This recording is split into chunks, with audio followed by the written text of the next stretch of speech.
विद्वान भाइयों,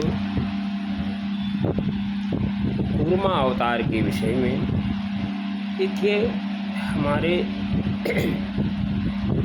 प्राचीन ऋषियों ने जो चिंतन करके लिखा कि 10 लाख प्रकार के जलचर, 30 लाख प्रकार के वनस्पति और थलचर और 4 लाख प्रकार के मनुष्य उनको बताया। उनका शोध है कि अब देखिए कि सोने जैसा कच्छप आज नेपाल में मिला। क्या कभी किसी ने देखा था? एक स्वर्ण मंदिर बहते हुए श्रीकाकुल के किनारे लगा। मछुआरों ने निकाला, भाई हम देखे तो नहीं, मैं टीवी में ही मोबाइल पर ही देखा, लेकिन मैं श्रीकाकुल गया हूँ। कूर्मम मंदिरम श्रीकाकुलम आंध्र प्रदेश, यहाँ कूर्मा अवतार हुआ था।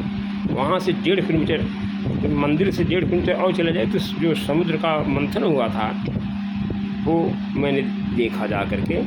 तो लक्ष्मी जी जब निकली तो वो चली। अब इतनी जब लक्ष्मी जी हैं तो न राक्षस न दानव, न देव न दानव, सब उनकी वंदना करने लगे। कोई उनसे पूछ नहीं सका और वो चल दिया। तो जब नागावली नदी के किनारे आती हैं तो देवता तो समझ रहे थे कि माता लक्ष्मी हैं, लेकिन बलि ने पूछा, श्री तव का कुलम, हे लक्ष्मी तुम्हारा कौन सा कुल है? तो श्री का कुलम का ही श्रीकाकुलम बना। आज जो जिला बना आंध्र प्रदेश का, वो नागावली नदी इसलिए नाम पड़ा कि नाग का बंधन करके समुद्र मंदराचल मथा गया था, इसलिए नागावली नदी उसका नाम पड़ा। उसी के किनारे श्रीकाकुल जनपद बसा हुआ है। और ये लक्ष्मी जी यहाँ तक आई, तब बल ने पूछा था कि श्रीकाकुलम, वही श्रीकाकुल बना, वही श्रीकाकुलम जनपद बना। तो तब तक भगवान विष्णु आ गए। तो समुद्र कुलम ऐसा लक्ष्मी ने बताया, क्योंकि समुद्र से निकली थी। और मंद मुस्कान के साथ उन्होंने उत्तर दिया, भाई लक्ष्मी तो इतनी सुंदर थी, देवी देवता सब उनकी आराधना कर रहे थे। अब भगवान विष्णु आए और विवाह करके लेकर चले गए। तो अब आप समझ लीजिए कि समुद्र मंथन एक युग में वहाँ हुआ। और समुद्र मंथन एक और हुआ, दमन देव। दमन में देवताओं का मन था कि मैं पूछ की ओर रहूँ, इसे देव मन से दमन बना। और दीव, दित के पुत्र जहाँ खड़े हुए वो दीव बना। आप दीव को ओर जाइए, आप जाइए तो देखिए कि एक फुट, पौना फुट के पैर बड़े, क्योंकि लाखों वर्ष समुद्र मंथन हुआ था। तलाशरी में विश्व के औषधियों को खोज करके श्यामंत्र रखा था, वही डालकर मथा जाता था। और जब विष निकला आश्रय में पिया था। 15 किलोमीटर जब भारत को जलाकर आगे बढ़ने लगा तो विष्णु ने कहा कि भगवान शिव से कि इसका शमन कीजिए।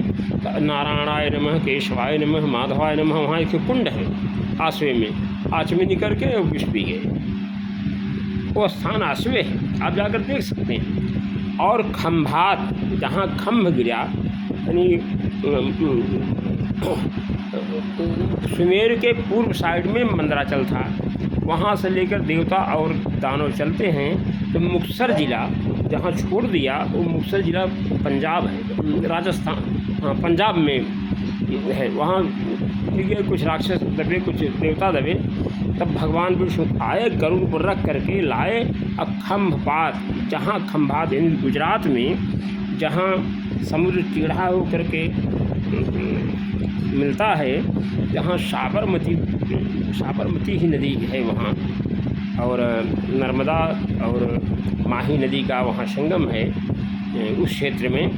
तो वो जहाँ खंभ गिरा वही खंभात बना और नाग को लपेटा गया। ये दूसरे कल्प की कथा है। लपेटा गया और दानव लोग सर की ओर दीव में लेकर चले गए और देवता लोग दमन में आए। तो जब वो नीचे जाने लगा तो भगवान को कूर्मा अवतार लेना पड़ा। तो कूर्मा अवतार यही लिया, श्रीका कूर्मम मंदिरम श्रीकाकुलम आंध्र प्रदेश में। मैं जाकर देखा, आप लोग भी देख सकते हो, बना हुआ है। देखिए, हमारे मनुष्य ने कुछ छोड़ा नहीं, हम उसको दबा रहे हैं। हम अपना धर्म ग्रंथ पढ़ते नहीं और दूसरे की सुनी सुनाई बात। और कथा में इसमें इतना लोग गप वहाँ के रहेंगे, उनको खुद ही नहीं पता है कि क्या है। तो आप देखिए, अभी मैं देखा वहाँ का जल लिया और नागावली नदी का भी मैंने जल ग्रहण किया। देखते हुए मैं पूरे संपूर्ण भारत का भ्रमण कर रहा हूँ। अब देखिए प्रमाण, इस युग में जब मंथन हुआ था दमनदीव में, तो जब अमृत निकला तो दहाड़ू में दहाड़ करके दानवों ने अमृत को छोड़ लिया। दहानू अंतिम तहसील है पालघर जिला महाराष्ट्र का, छोड़ा। तो अब हम पिएंगे आपस में भगवान की, जिसको नहीं होता है वो आपस में झगड़ा ही करेंगे। जैसे भारत में इस समय आपस में ही झगड़ा हो रहा है। देखिए, दानव जीतते हैं, दैत्य जीते हैं, वो विषय के ऊपर है। तो अब लेकर चलते हैं तो पहला युद्ध नासिक होता, सीधा चलिए आप उत्तर की ओर। देवता लोग बद्रीनाथ ले जाना चाहते थे और उधर अग्रसर हो रहा, कभी वो छोड़ लेते थे कभी वो। तो पहला युद्ध नासिक क्रम देखिए, दूसरा युद्ध उज्जैन में हुआ, तीसरा युद्ध प्रयागराज में। एक स्टेट लाइन में सब हाईवे बना है। हाईवे बनाने की सरकार की जरूरत नहीं है, केवल प्रदर्शित कर दें, क्योंकि हम भूल गए हैं। अमृत ये पालघर होकर के, पालघर जिले से होकर रास्ता आता है त्र्यंबकेश्वर के बाद नासिक आ जाता है, वहाँ से उज्जैन सब हाईवे लगा है, आप देखिए। और जब मायापुरी दो नाम पढ़ने का दो कारण है। एक तो नारद के लिए मोह भंग करना और दूसरा मायापुरी बाजार है हरिद्वार में। जब युद्ध होने जा रहा था, भगवान विष्णु मोहिनी रूप पकड़ कर प्रकट हुए तो देवता तो समझ गए कि भगवान विष्णु हैं, लेकिन दैत्य लोग उनको देख करके अमृत का दे दिया। कथा बहुत लंबी है, ये प्रमाण है। और वहीं मायापुरी में बांटा था, वहीं राहु का सिर कटा था। ये सब जानकारी रखिए, इसका प्रचार प्रसार करिए। अगर अच्छा लगे सब्सक्राइब करिए, दूसरों को बताइए। जाकर देखिए, सारा समय दे दिया, किताबों में मैंने लिख दिया, दूरी के साथ मैंने पूरा ग्रंथ लिखा हूँ। श्रीकाकुल वाला तो अब लिखूँगा, अब की दूरी सहित मैं ला रहा हूँ। जय श्री राम, जय हनुमान। लेकिन जो रथ आया अभी श्रीकाकुल में ही निकला हुआ है, ये तो उसके तो लक्ष्मी का रथ है, या तो भगवान विष्णु का रथ, भगवान विष्णु लक्ष्मी दोनों का रथ है। इस समुद्र में डूबा हुआ था, और क्योंकि क्षीर सागर में भगवान क्षीर सागर ही है। कुल आपका अब तो खंड हो गया, तो क्षीर सागर से ही बहती हुई वो आया है। अब इसको दोबारा कभी जाएंगे, अगर वो रखा रहेगा जा कहते जहाँ रखते हैं, संकलन करते हैं प्राचीन वस्तुओं का, तो मैं देखूँगा, फिर आपको अगले क्रम में बताऊँगा। जय श्री राम, जय।